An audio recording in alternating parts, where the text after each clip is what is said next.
आज है class 6 chapter 3 आरंभिक नगर। इसमें पढ़ेंगे हम हड़प्पा एंड मोहनजोदारो सिविलाइजेशन। इसकी विशेषताएं इसमें भवन, नाले, सड़क और नगरीय जीवन और नए नगर, शिल्प और भोजन। गुजरात में हड़प्पा कालीन नगर का सूक्ष्म निरीक्षण। तो सबसे पहले है हड़प्पा कालीन। हड़प्पा की कहानी।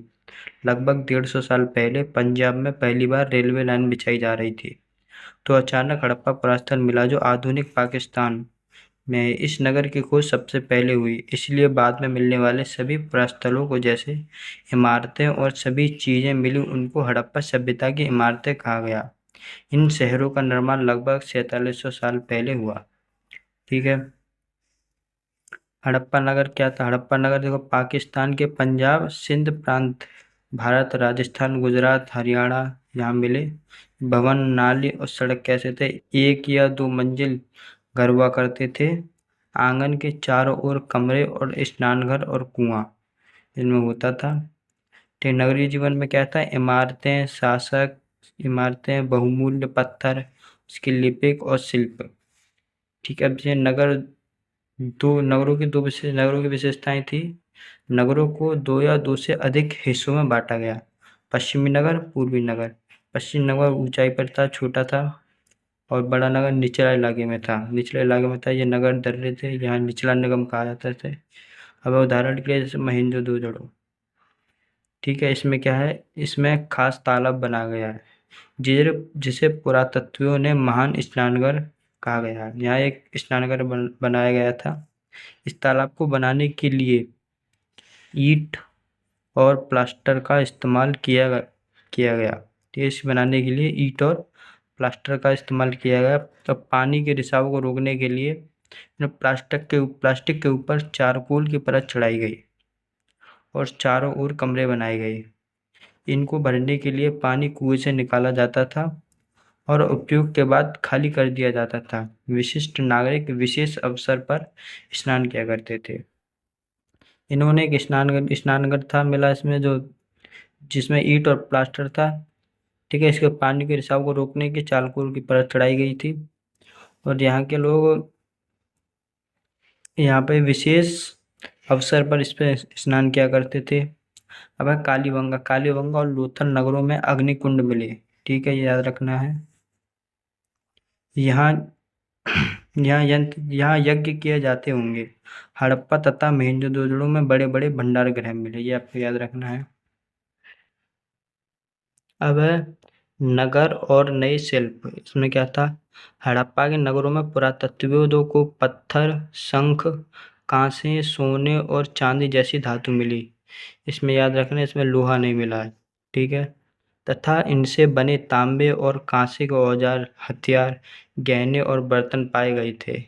यहाँ मिली सबसे आकर्षक वस्तुएं थी मनके, बाट और फलक। ठीक है। बाटों को चर्ट पत्थर से बनाया गया। तो बहुमूल्य पत्थर और धातुओं को तौलने के लिए बाट बनाए गए। यहाँ बाटों को चर्ट पत्थर से बनाया गया था, जो बहुमूल्य पत्थरों को तौलने के लिए इनका उपयोग किया जाता था। और है मनके। मनके को कार्निलियन पत्थर से बनाया गया। पत्थर को काट और तराश कर मनके बनाए गए। इनके बीच छेद किए गए ताकि धागा डालकर इनकी क्या बनाई जा सके? माला बनाई जा सके। यहाँ हड़प्पा सभ्यता के लोग पत्थर की मुहरें बनाते थे। इनका आकार आयताकार होता था। इन पर जानवरों के चित्र मिलते थे। हड़प्पा सभ्यता के लोग काले रंग से डिजाइन किए गए लाल मिट्टी के बर्तन बनाते थे। ठीक है। अब हड़प्पा के लोग तांबे का आयात राजस्थान और पश्चिम एशियाई देश से करते थे। ठीक है। और कांस्य बनाने वाली धातु, तांबे के साथ मिलाने वाली धातु का तांबे के साथ मिलाने वाली धातु कौन सी? टिन का आयात ईरान, अफगानिस्तान से किया जाता था। सोने का आयात कर्नाटक और बहुमूल्य पत्थर का आयात गुजरात और अफगानिस्तान से किया जाता था। ठीक है। नगरों में रहने वाले लोगों के लिए भोजन कैसा था? हड़प्पा के लोग गेहूं, जौ, दालें, मटर, धान, तिल और सरसों उगाते थे। सिंचाई के लिए पानी का संचय किया जाता था। हड़प्पा के लोग गाय, भैंस, बकरी और भेड़ पालते थे। ठीक है। वह गुजरात में हड़प्पाकालीन नगर का सूक्ष्म निरीक्षण। वह कच्छ के इलाके में गुजरात में हड़प्पाकालीन नगर का सूक्ष्म निरीक्षण।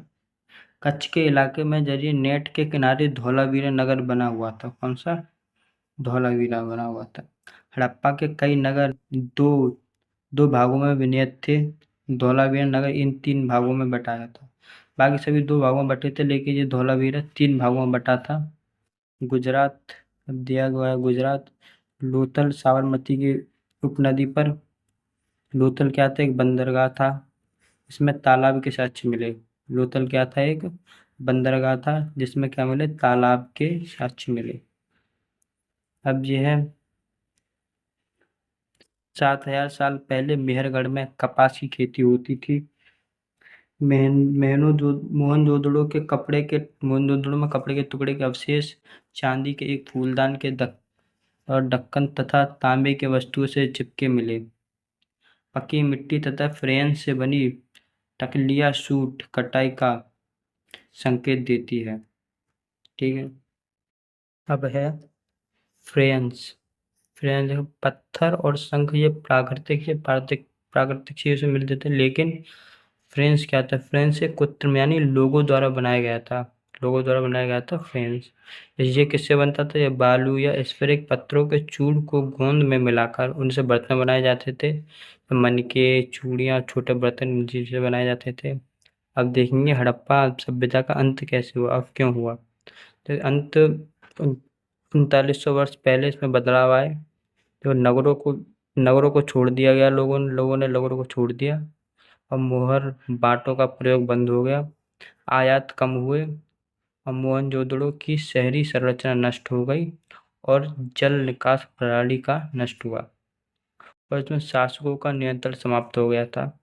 अब देखेंगे प्राकृतिक कारण क्या थे। जंगलों का विनाश, प्राकृतिक संपदा और नदियां सूख गई और बाढ़ आ गई। क्या पढ़ेंगे? मुहरबंदी यानी मुद्रांकन क्या है ये? थैलों को बंद करने के बाद उनके मुहानों पर गीली मिट्टी पोतकर उन पर मुहर लगाई जाती थी।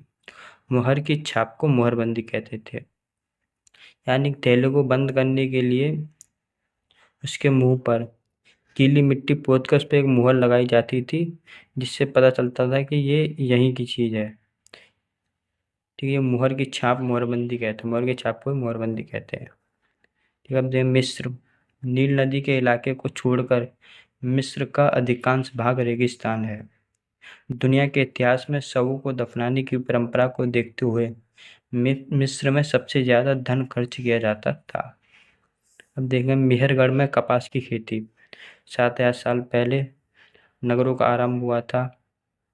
4700 साल पहले। और हड़प्पा सभ्यता का अंत हुआ 3900 साल पहले। और अन्य नगरों का विकास हुआ था 2500 साल पहले।